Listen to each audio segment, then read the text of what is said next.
दोस्तों ये बात तो सभी जानते हैं कि 21 जुलाई 1959 को नील आर्मस्ट्रांग और उनकी टीम ने चांद पर कदम रखा था। इसके बाद कुछ और इंसानों ने चांद की धरती पर कदम रखा। 11 दिसंबर 1972 को अमेरिका के एस्ट्रोनॉट यूजिन सर्नेन और हैरिसन जैक स्मिथ चांद की जमीन पर उतरे थे। लेकिन इसके बाद फिर पृथ्वी से कोई भी इंसान चांद पर नहीं गया। तो ऐसे में सवाल ये उठता है कि इंसानों ने चांद पर जाना बंद क्यों कर दिया है? क्या वहाँ वाकई कोई आर्मी है जिसने इंसानों को वार्निंग दी है? दोस्तों इतिहास में दर्ज है कि 21 जुलाई 1969 से लेकर 11 दिसंबर 1972 तक इन 4 सालों में इंसानों ने चांद पर पहुंचकर तहलका मचा दिया था। वहां जाकर इंसान चांद की जमीन पर चले, फोटो और वीडियो भी बनाए, यहाँ से वहां कूदे और गाड़ी भी चलाई। और कहा जाता है कि 1969 से लेकर 1972 तक इंसानों ने चांद पर जितना कचरा फैलाया वो आज भी वहां पर वैसा का वैसा है। और धरती से चांद की ताज़ा जानकारी के लिए भेजे जाने वाले सैटेलाइट के फोटोग्राफ से ये कचरा दिखाई देता है। दोस्तों अमेरिका की स्पेस एजेंसी नासा ने चांद पर इंसानों को भेजने का मिशन बंद कर दिया था।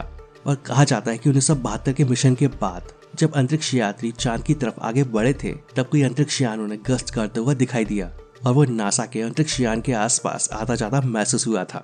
और वैज्ञानिकों का कहना है कि उन्हें कुछ आवाज भी सुनाई दी थी और ये आवाजें असामान्य थी, जैसे कोई पूछ रहा हो कि यहाँ पर क्यों आए हो, वापस लौट जाओ।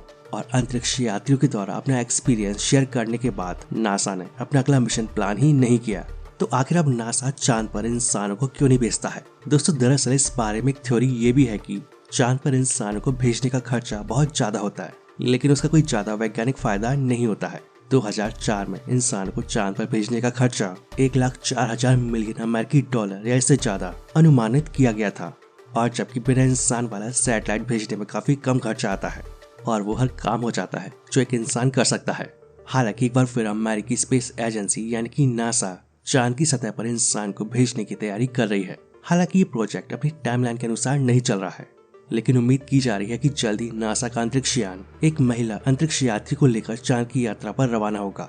दोस्तों आज से करीब 50 साल पहले नील आर्मस्ट्रांग ने चांद की धरती पर अपना पहला कदम रखा था, लेकिन आज 50 साल के बाद उनका फुटप्रिंट्स वहां पर मौजूद है। चांद की सतह पर चलने और वहां की मिट्टी को पृथ्वी पर वापस लाने के अलावा एस्ट्रोनॉट्स ने वहां पर अपनी मौजूदगी का संदेश भी छोड़ा था। तो ऐसे में सवाल ये भी उठता है कि 50 साल के बाद चांद पर एस्ट्रोनॉट के कदमों के निशान कैसे मौजूद है? क्योंकि अगर पृथ्वी पर कोई अपने पैरों के निशान या फुटप्रिंट्स छोड़ता है तो वो कुछ ही समय में नष्ट हो जाते हैं। तो आखिर चंद्रमा पर ऐसा क्या है जिससे कि 50 साल के बाद भी एस्ट्रोनॉट के पैरों के निशान वहां पर मौजूद है? दोस्तों दरअसल धरती पर हमें मिट्टी का कटाव देखने को मिलता है और इसके पीछे की वजह है हवा और पानी। लेकिन चंद्रमा पर वातावरण नहीं होने की वजह से ना तो वहाँ पर हवा है और ना ही पानी, और इस वजह से वहाँ की मिट्टी का कटाव नहीं होता है और चंद्रमा पर पानी जमी हुई अवस्था में है। और साथ ही चंद्रमा पर ज्वालामुखी गतिविधि भी नहीं है जो चांद की सतह में बदलाव की वजह बन सके, और इस वजह से चंद्रमा की सतह में कुछ भी नहीं बदलता है। और यही वजह है कि अभी तक चंद्रमा की सतह पर एस्ट्रोनॉटों के पैरों के निशान मौजूद है। हालांकि कुछ वजह ऐसी भी है जिनके चलते चांद पर एस्ट्रोनॉटों के पैरों के निशान बदल सकते हैं, जैसे कि चंद्रमा पर उल्कापिंडों की बमबारी का खतरा बना रहता है और अगर ये उल्कापिंड चांद की सतह पर आकर गिरते हैं तो ऐसे में ये उसकी स्थिति बदल सकते हैं और अंतरिक्ष का एक छोटा सा टुकड़ा भी चांद पर मौजूद कदमों के निशान को मिटा सकता है। वहीं चंद्रमा का अपना कोई वायुमंडल नहीं है और इस वजह से ये सौर हवा के संपर्क में रहता है। वैसे अगर दोस्तों आपको कभी मून पर जाने का मौका मिले तो क्या आप मून पर जाएंगे? कमेंट करके जरूर बताएं। और वीडियो अच्छा लगे तो वीडियो को लाइक और शेयर जरूर करें और ऐसे इंटरेस्टिंग वीडियो देखने के लिए इस चैनल को सब्सक्राइब कर लें।